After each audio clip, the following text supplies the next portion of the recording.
Hi, my name is Katy Hearne-Church, and I am the co-host and creator of Queens Podcast. Over on Queens, we get a little tipsy and talk about scandalous women from history and just have an all-around good time. So we'd love to see you over there, and I hope you enjoy my chat with Courtney. Cheers, bitches. Well, I'm so excited to chat with you. I guess first, I've been listening a little, but for me and the besties, give a little top line on what your show is about. I would love to. So, my name is Katy. I have been co hosting Queen's podcast for 6 years now, 6 years this month. My childhood best friend and I are both massive history nerds, and we talk about women in history. We tell their narrative, we tell their story. And he makes really interesting cocktails that go with the theme of each episode. And it's fun. I feel like I've gotten a lot of feedback since starting of like, I hated history in school, but when I listen to you guys, it's so much fun. And that just, that brings me so much joy. I love hearing it. So yeah. Oh, I love that. Okay, yeah, we'll get into more about your research process and how I Yeah. love the show's really fun. But first, I guess for you, was this your first podcast? Did you have Yes. any? Yeah. And so 6 years ago, what's the math on that? When are So you that would have been starting? 2017, right? Okay. Yeah. Did you have any inspirational shows going into it where you're like, oh, I'm Oh, yeah. inspired? Yeah. Absolutely. I started listening to podcasts and I started like having a job where I have to go to Houston a lot, which from Austin, that's like 2.5, 3 hours. Oh, yeah. And so I was like, I need somebody to talk to. And so I found this show that I had been listening. By the time we started our podcast, I'd already been listening to it for about 3 years, Oh, called The History Chicks. Now, the world of female history podcasters, or I call us the history girlies, isn't huge. So uh-huh. anybody that's in our niche, when I say the history chicks, they're like, oh, obviously that's who Are you they started. are they still going? They're still going. They put out an episode this week. Yeah. Oh, I They've been love out for like that. 12 years now. Have you collaborated with them? I haven't collaborated with them. They are very, very busy. But when I first had the idea to start the show, I was like, I feel like I almost need to give them a shout out because it's basically their show, but with booze and cursing and a whole bunch of, can I curse on this? No. Yeah, sure. And a whole bunch of dick jokes. And so I reached out to them and let them know, like, I love your show. This is what I'm thinking of doing. What advice would you give to a new podcaster? And I just didn't understand what podcasting was at that time. And they wrote me back the next day. That's so And nice. I almost cried. They were even like, we don't usually have a chance to write back this quickly, but we were Totally. able to. And here's some advice. And they sent me like links to like, if you're just getting started, here are the mics you should start with. And yeah, it was really nice. So yeah. I love that. One time I've only been able to do it for one person, but I got a message like that one time and I did a Zoom. And it was like, it's a lot of time for someone you don't know. It's kind of like a lot of time. It's a big Mm-hmm. ask. Mm-hmm. But yeah, I think those girls started their podcast too. But then I was like, Oh, it kind of inspired me to teach my class at Pandemic University because I was like, yeah. I would love to give this advice. I can't do these calls all the time, but I could, Give it to the just, masses. Yeah. yeah, totally. Because there are so many people. I mean, there are so many how to start your podcast, help articles out there. But if Resources. you're Yeah. just getting started, sometimes it's like RSS feed, USB, like Totally. you're Like, just like, tell me like what? I'm just so Talk to me stupid like I'm a because I human. am. Yeah. Yeah, exactly. So I really appreciated them. They did kind of just send me links and everything, but just the fact, it kind of almost felt like a sign, like, oh, the show that Yeah. I reached out to, my favorite podcast, is They're responding blessing to me. you. Yeah. Yes, yes. And so we've never gotten to collaborate, but we have been tagged in a lot of stuff together online and the same kind of list and stuff. So we are definitely cognizant of each other and we definitely support each other. So yeah, that's great. That's a really cute story. Yeah. I'm putting it out there. You guys should collab. I So, think they might be a little bit scandalized by the language we use, though. They oh, are really? very, they are very much a PG rated show. Okay. Well, maybe you'll have to button up your language for one episode. Maybe. That's okay. I do it for the history. I do it for the chicks. I do it for the chicks. Okay, so let's talk about I mean, did you have a launch strategy 6 years ago, or was No. that like, no? I uh, I didn't really know. I was just like, and this has always been my personality. I'm like, let's just do it and Yeah. figure it out. And so like I knew I didn't want to do it on my own. So I called my friend that I knew was also very interested in history and was like, "Do you want to try this and see how it goes?" And so like literally our first couple of episodes were us huddled around one USB mic Oh. in my bedroom because it was just like I didn't want to spend a whole lot of time if I didn't think it would end up if we ended up not liking it, if we ended up not Totally. finding our audience. And so I was like, let's just learn as we go. And that's what we did. And we just got a year later, we had new equipment and we had XYZ followers. And then the next year later, we had a Patreon page and it just went and went from there. So that's probably not the advice I would give to somebody else, but that was my journey. You know what? A lot of times that is my advice. It's just like Just launch do it. fast and test and learn. I don't know. You can wait and like have the perfect marketing strategy, but you might be very disappointed by the outcome of that marketing Yeah. strategy. And so, you sometimes need to just like evolve as you go. Okay, so hit us with a couple of the big growth milestones along the way. Like, was there anything where you were like, oh, okay, we're at another level where there was a discernible reason for it? Well, so when we first started our Patreon page about a year or so, maybe a year and a half into doing the podcast, we literally set the limit or the goal as $30 a month. We were like, $30 a month, that would cover the price of our cocktails and the price of our hosting fees. Uh-huh.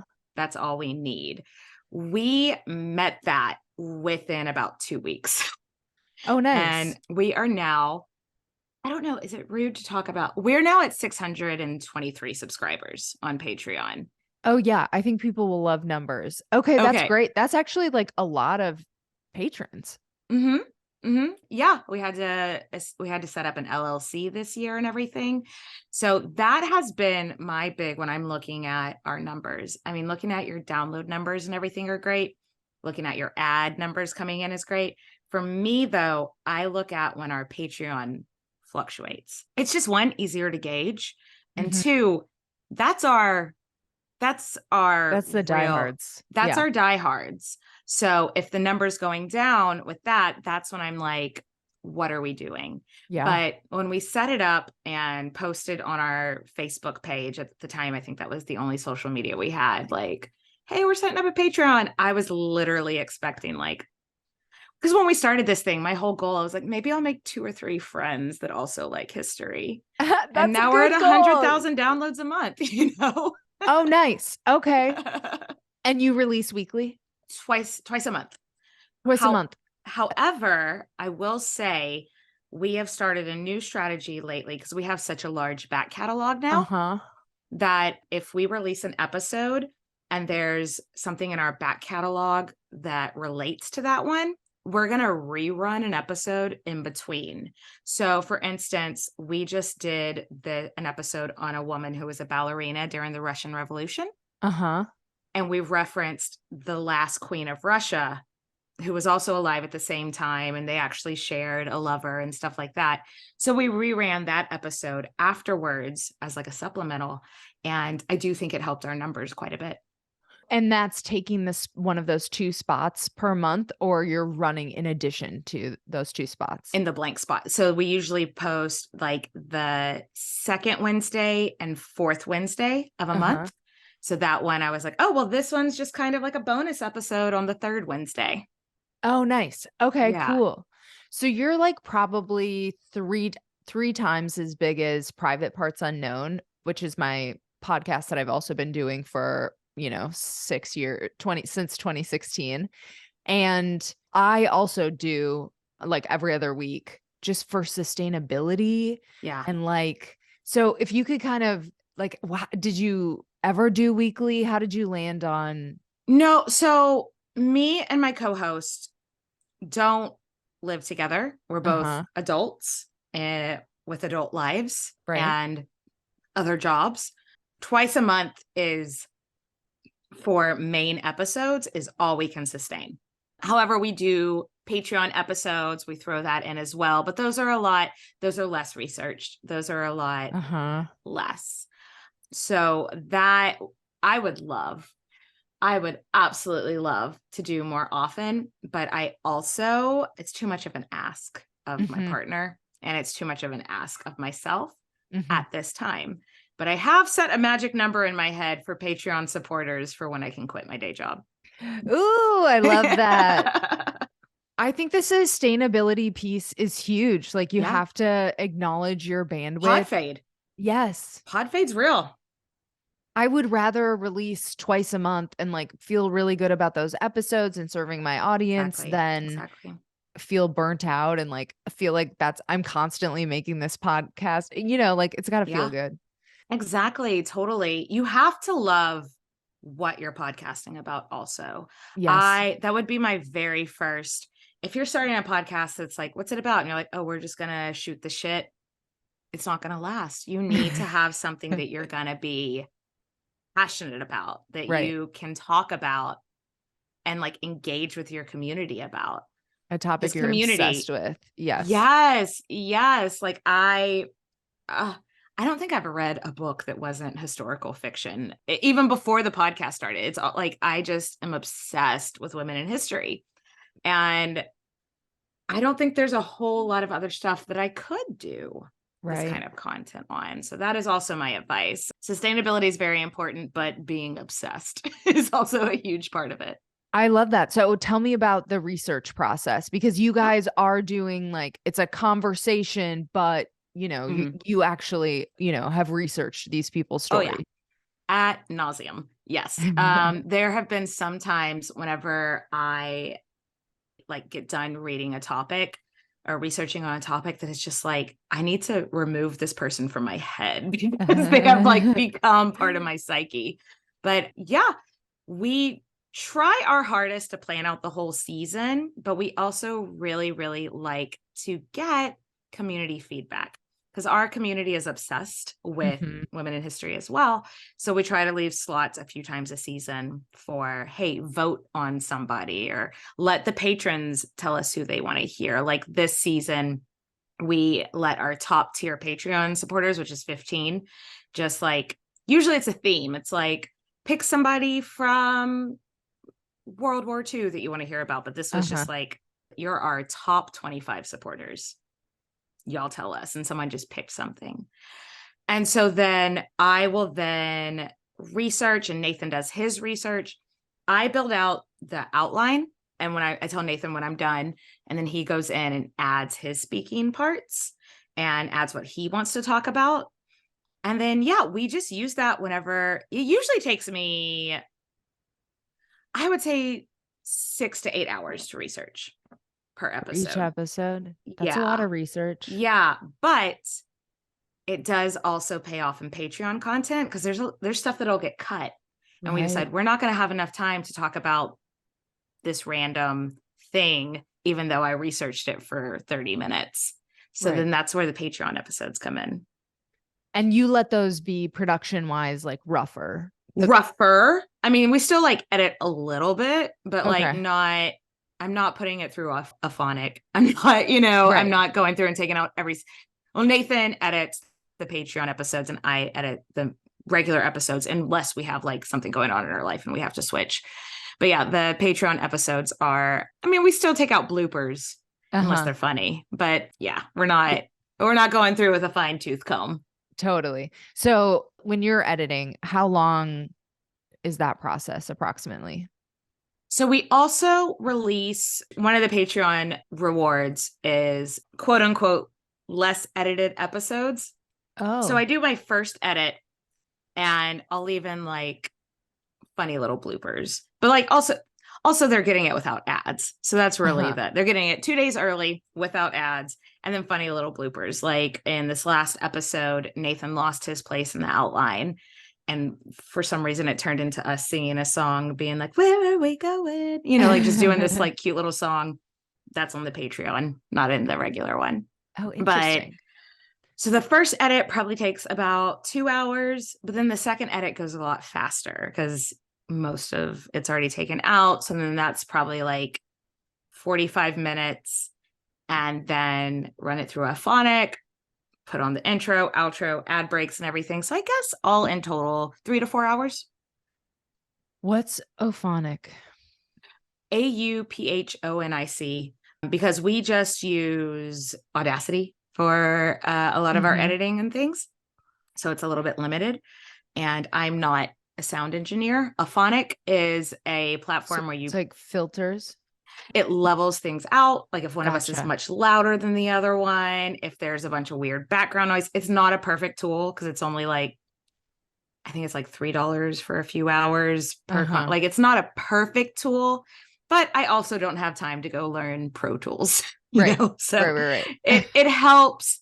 And sometimes if I come across like an old episode that I'm like, oh, maybe we run this through a phonic and see if maybe this can help a little from the one mic huddled around a laptop Right. days. Yeah. That's hilarious. Okay, so I want to get into because you've done a lot of promo swaps, and I want to know your strategy for that. And I think when I was listening, there were ads and promo swaps in the episode, and you do your front intro thing. So I want to know your whole strategy. All right, let me start at the beginning of the episode and work my way through. I feel like Yes. So like I've said, we curse and we use dirty language, and we are not child friendly. Right. Even though we have a lot of we get a lot of fan mail from like 12-year-olds whose parents listen with them. We get messages they're totally we get messages of them being like, whatever, they watch HBO. It's fine. At least they're learning something with this. But the first year, like the first like 3 years of our show, we got so many bad reviews that were like, they curse in this show. I can't handle the language. Well, like, and even though there's an explicit warning, like, whatever. So at first, Nathan and I started doing like a disclaimer at the beginning of the episode. Hey, there's going to be cursing in this episode. And then one day I was like, this is boring hearing every single episode. Wouldn't it be cool if other podcasters came on to say, hey, Katy and Nathan invited us to tell you da da da da da. But if you do like cursing in history, then you'll like this show. Or if you don't like cursing in history, our show is clean. Or if whatever the byline is there. Because we had been doing promo swaps when we first got in the game. Promo swaps were a huge game changer for us. Right now, we're not really doing so much promo swaps unless a show is bigger. But I want to help the other history girlies. I want to continue to build this community. I'm not just after it because I want more Patreon supporters. I literally just want the history girlies to be around so I have people to talk to. Right. So that's when we started inviting people in to do these disclaimers for us. It's so smart. It's been such a fun experience because then, they promote the show to their listeners. And then also our listeners come to us. I get probably an email or a Facebook message or an Instagram message at least once a week being like, who was that show? Who was that promo? That sounded fun. I forgot to write it down though. Who was it? And so I'm like, oh, here's their link. Follow them here, That's cool. And then for promos in the middle of episodes, those are probably dynamically inserted because we did recently join a network. Yeah, I want to talk about that. Yeah. And the way they insert promos from other shows, because the network that we joined does specifically focus in like educational podcast. So when I was joined, I was like, we make a lot of dick jokes. Our tagline is history is a bag of dicks because it is. I don't know if you know much about women's history. Nice. And so when he was like, we're looking for educational shows, I was like, our language, right? And he was like, yes. So we joined the network and now they do dynamically inserted promos for us on other shows in the network. And vice versa. They've also gotten us in some really shows that aren't on the network, some bigger shows that I was really interested to learn. Have you heard, what's it called? Significant Others? No. It's a really, really interesting podcast that I do think our listeners would be interested. So I'd hope that their listeners would be interested in us. It's hosted by, oh God, I'm such a bad feminist. I can't remember her name, but she is Conan I'll look it O'Brien's up for wife. you. Okay. And so it's called Significant Others, and it's about the significant others of famous people in history. Oh, And so they were interesting. able to run an ad for us in that show, which isn't on the network, but still, I guess, aligned enough. Totally. Yeah. And that was also a huge boost for us as well. So with your size, like, can you tell really when something is working at this point? I just interviewed someone else who's kind of in your category, and it's like, he's like, it's kind of hard to tell what moves the needle at this point. It kind of is hard to tell what moves the needle. That's a great way to put it. Because, when we were at 3,000 downloads a month, if I Right. saw a 2,000 download dump, I'd be like, oh, but now Oh, if I yeah. see a 2,000 download dump, I'm sort of like, well, maybe just it was the holidays and people weren't, it Exactly. is, it is kind of hard to gauge. So again, I know I should look at my numbers more, but I look at my Patreon. I look at our Patreon followers the most to gauge when, and I'm never mad if somebody joins the Patreon, listens to Right. all the episodes and bounces, listens to extra content and gets out. I'm never mad at that because I'm happy that they decided to spend. But if Totally. there's a significant dip there, I'm like, oh, what have we done? Are you making comparable money from ads as you are from Patreon? Absolutely not. No, Way Patreon is our less? bread and butter. Now we are new to the network. So Uh-huh. we haven't gotten our first payout from them. We were on, I don't know how much you want me to talk about different. We were, Yeah, you can dive into the specifics. That's what these nerds are here for. okay. So in my personal life, I was the community manager in my day job for Acast for a year. Oh, okay. So So, you've been and in this industry. yeah, yeah. And so that's how I know Lauren and Ariel and Becky and all those girls. Hey, if any of you are listening, hi. And so we were on the Acast marketplace for a really long time. And it was just so easy. But we Uh-huh. were getting maybe 200 a month or something like that. Not Dollars, selling out 200. all your spots. Yeah. Or just, I would look at our numbers and I would be like, there's got to be something better out there. So that was why we switched. Yeah. However, I will say Acast as a platform Right. has some really cool gadgets. I was really disappointed. I don't work there anymore either, but I Uh-huh. was really disappointed. Not disappointed. I was bummed to leave them and miss some of the cool integrations, the Right. transcript and the YouTube integration and stuff. But When you had to move for the network.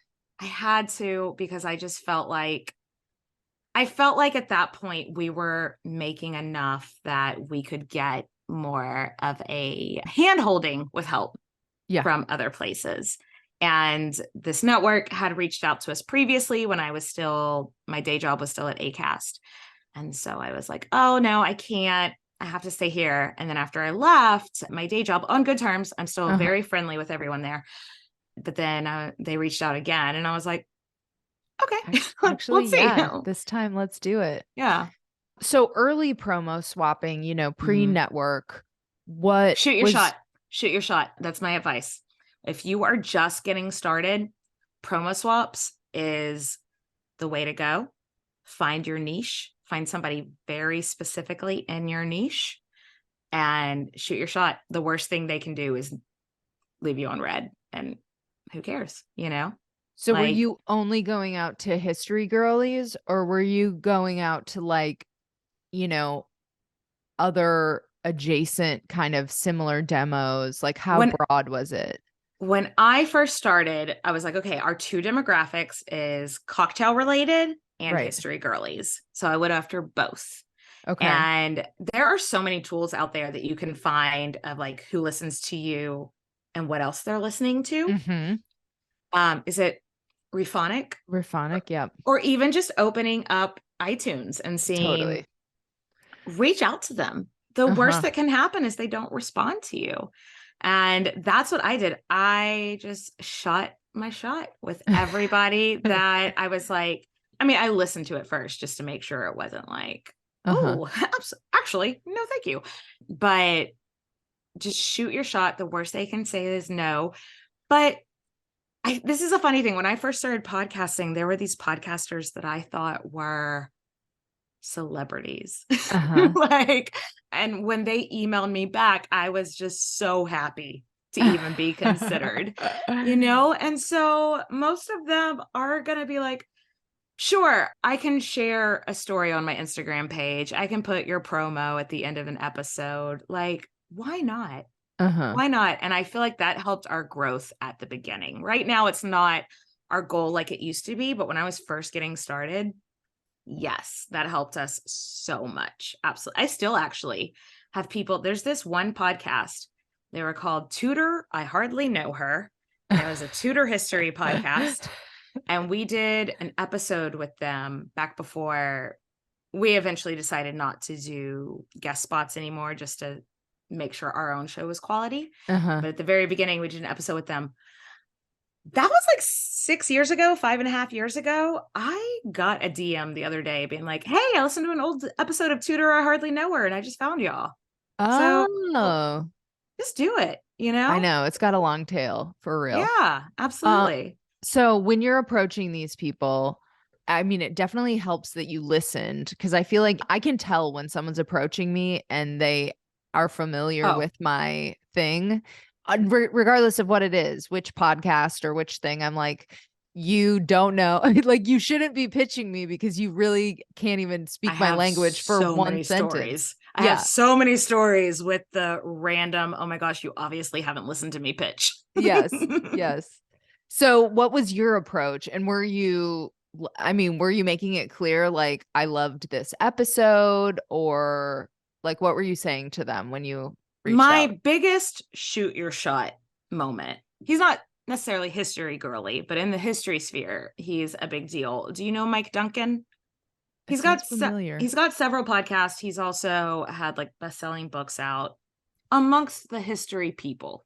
I knew that he had like commented something that I had commented on Twitter before. And so like for a couple of years ago for our season premiere, I was like, I would love if he did our intro. And so I messaged him, and like literally I was just like, if you don't read this, I'm not going to be mad. Like it was very much like a humble, like, Uh-huh. but if you feel like it, we would love for you to do. He sent us two different promos. He Oh. a clean one and a dirty one, in which we used the dirty one on Patreon. Because the clean one where he's like, if you don't like cursing, the show won't be for you. But the dirty one, he's like, if you don't like cursing, what the fuck is wrong with you? Get off the fucking internet. Go read a book. Like That's it hilarious. was such a fangirl moment for us. Even though it's such Uh-huh. a little thing, it probably only took him like 3 minutes to do. And it meant so much to us. And it actually, all of our fans were like, how did you get Mike Duncan to do your promo? Yeah. So so we approach it of just being like respectful of your time. I know you might not have time, but hey, if you do, I would really appreciate it. Keep it short, keep it sweet, and kiss a little bit of ass. Would be Yes. my outline there. That's a good recipe. Yeah. So, okay, I love the strategy of asking for them to do the thing, because you're not, I mean, were you ever asking them anything in return aside from like, I mean, if they insinuating ask that for they something in return, I mean, obviously for him, like I posted, on Twitter, just like, oh my fucking God, like Mike Duncan just responded to us, but usually I don't give them a thing except for that I'll tag you in uh-huh. the show description.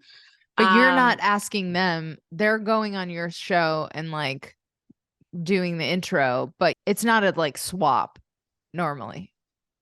we don't really do swaps any longer. No, Yeah. it's just asking people to come on, and it's about building relationships, and it's just fun.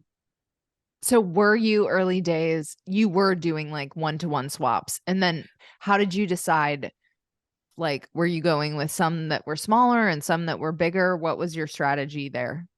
When we were doing swaps, honestly, it was cool, but it was just, again, like I said earlier, me and my partner both have full-time jobs and everything. It was just too much. Right. So we kind of quit sending our promos out to people after about a year and a half in, about the time that we started our Patreon. We were like, well, it's baked into old episodes. They'll find us. But yeah, we still, as if someone sends us a promo these days, like we'll try to put it in an episode or at least post it on Instagram or something. Cause I am just here for the community so hard. That's so cute. Okay. So one thing when I was listening to the episode, Which episode did you listen to? I'm just curious. I think the most recent one, Grania Claire O'Malley, or Grace. the pirate. Grace. Yeah. Yes. Oh, but Grace isn't her real. I know you can't say it. You did the Gaelic thing, but I don't know how to say that. Grania. Okay. Grania. Yeah.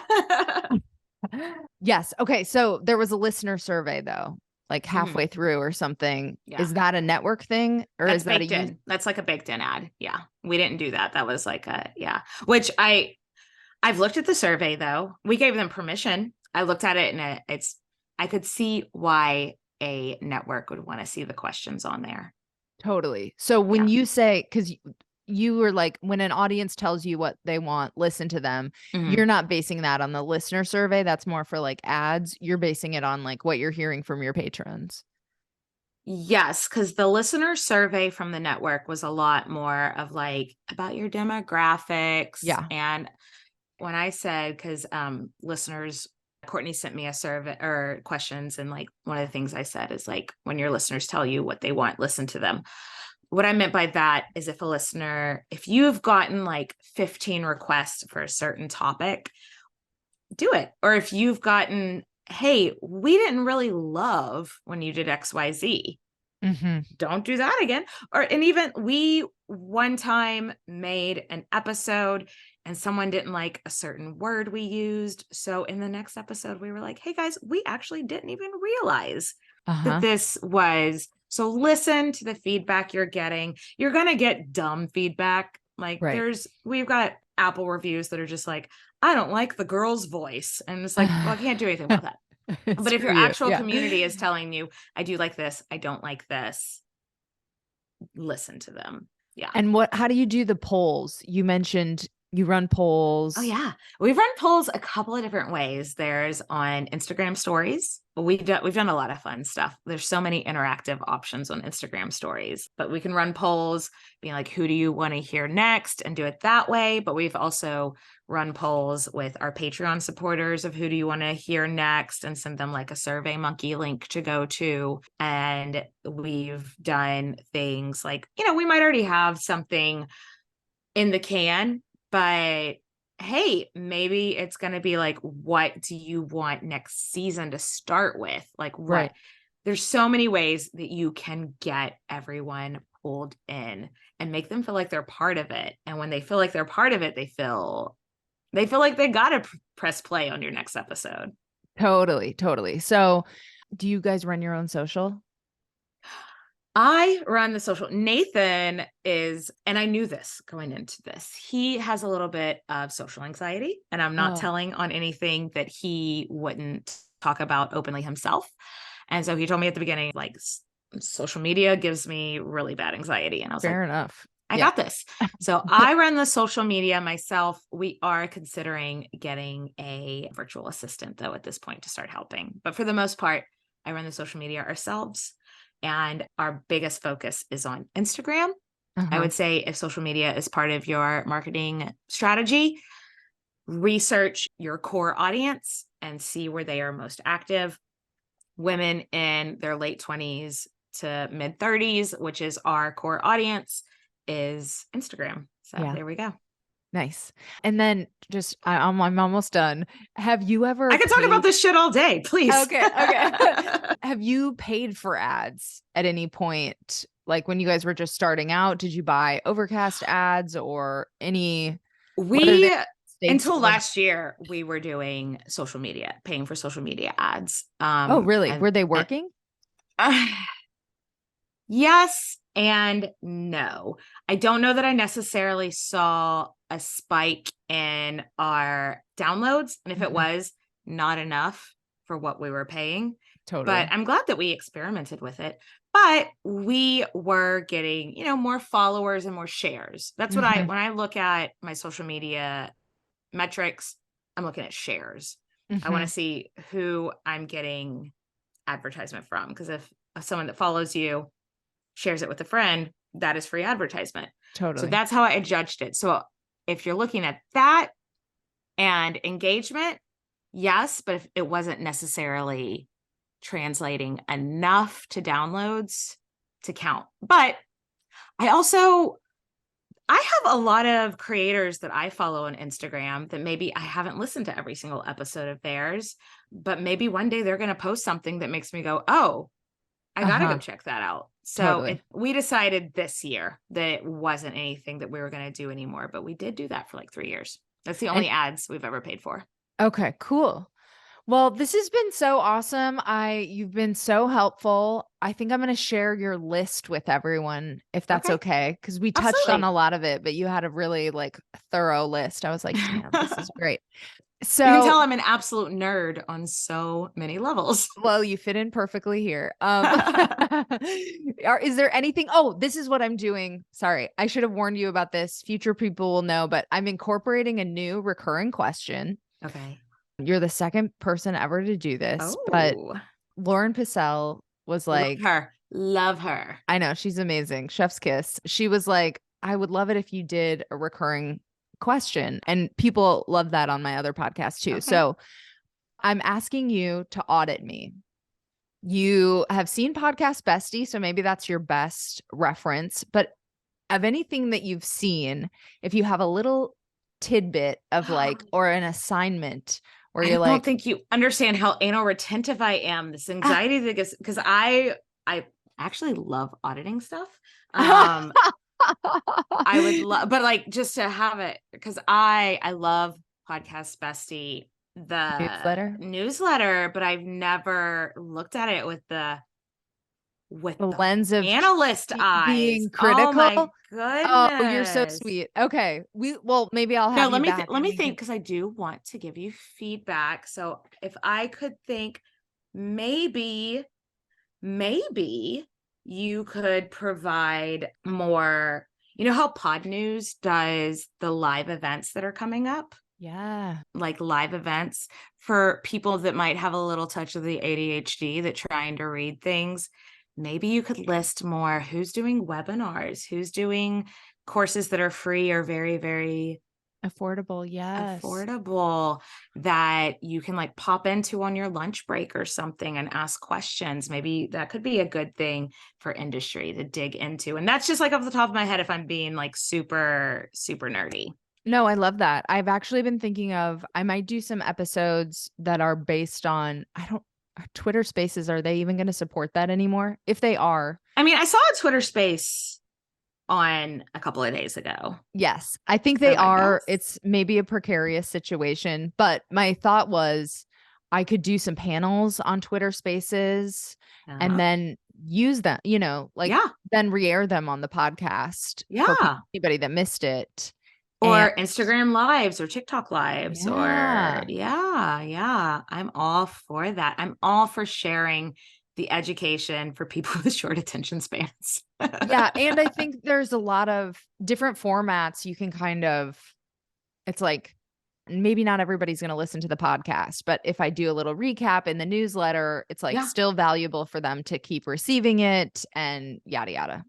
Different people learn different ways. Yes. Yeah, absolutely. Any final words to the besties before you go?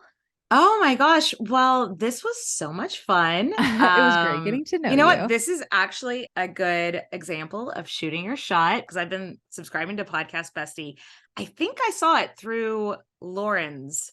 Oh Did you yeah, and Lauren probably. collab together? We did a few Yeah, months, I several think months that's ago. how I became aware of Podcast Bestie. And I was like, this is such a cool show or a cool newsletter. Newsletter. And I was like, oh, that's so cool. And then when I saw like, oh, it's becoming a podcast, let us know if you want to be on it. And I shot my shot and here I am. So reach out, get out there. Don't be afraid to hustle. The worst thing that can happen is they say no, and then you just go about your day. So that's my advice to everybody. Words of wisdom. Well, thank you so much for your time. It was Yeah. Thanks for lovely to have having this me. chat. Thank you. Thank you so much for having me.